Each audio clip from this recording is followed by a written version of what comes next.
சட்டமன்ற தேர்தல் வீகம்ங்கிறது திமுக எதிர்ப்புங்கிற எண்ணத்திலே போன ஒரு சூழ்நிலையில் திமுகவை ஸ்ட்ராங்காக எதிர்த்த ரெண்டு கட்சிகளுமே பலனடைஞ்சிருக்காங்க.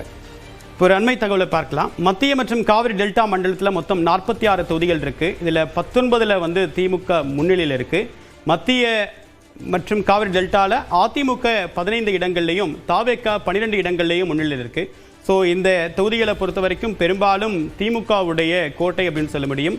கடந்த சட்டமன்ற தேர்தலில் இந்த இடங்களில் ஒட்டுமொத்தமாக 3 இடங்களில் தான் அதிமுக வின் பண்ணியிருந்தது.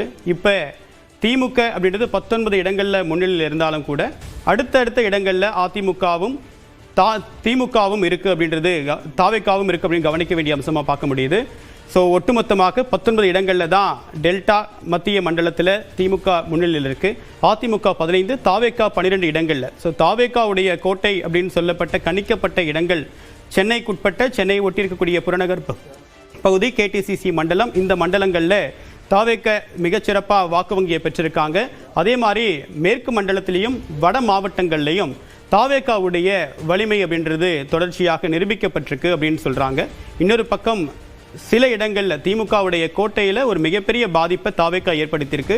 ஸோ அதிக அளவுக்கு விஜயுடைய வருகை என்றது யாருக்கு பாதிப்பை ஏற்படுத்தியிருக்கு அப்படின்னா திமுகவுக்கு தான் அதிக அளவுக்கு பாதிப்பை ஏற்படுத்தியிருக்கு அப்படின்றது அந்த எண்ணிக்கையை சொல்லக்கூடிய செய்தியாக இருக்குது. ரவீந்திரன், இப்போ கேடிசிசி பெல்ட்லேயும் சரி டெல்டாலையும் சரி திமுகவுடைய கடந்த முறை அதுதான் கோட்டையாக இருந்தது.